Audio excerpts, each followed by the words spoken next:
Naman yung lumabas sa wall ko is ganun rin gagawin natin. Good morning mga ka-alright. So today is June 12, Friday. So may good news po tayo ngayon mga ka-alright.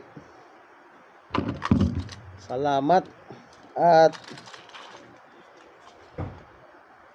8,000 followers na po tayo mga ka-alright. So salamat sa suporta parati, lalo na sa mga followers at sa mga bagong followers natin dyan na sumusuporta.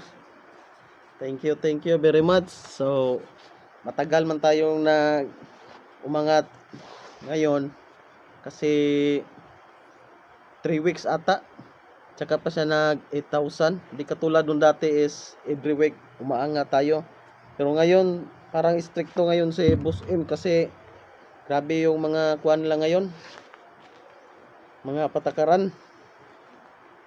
So kaya yung dashboard din natin lahat pula, maliban na lang siguro sa earnings natin medyo tumaas.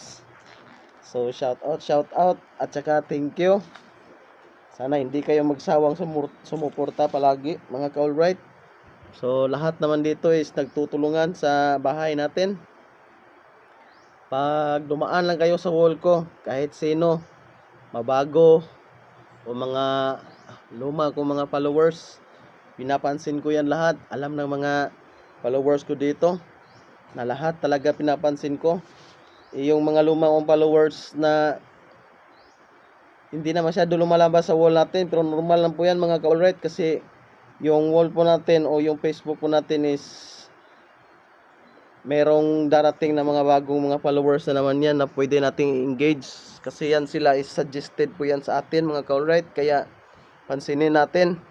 Pero kung ako naman dadaan sa wall nyo, pansinin nyo, para kung kayo naman yung lumabas sa wall ko is ganun rin gagawin natin. Pansinan lang at saka tulungan. Ganyan tayo dito sa small content creator. Marami pa tayo dito na mga baguhan.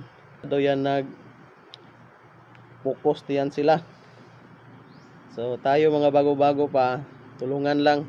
At saka effective naman talaga, kasi marami din ako mga lumang followers at saka mga bagong followers na talagang subok at laging sumusuporta.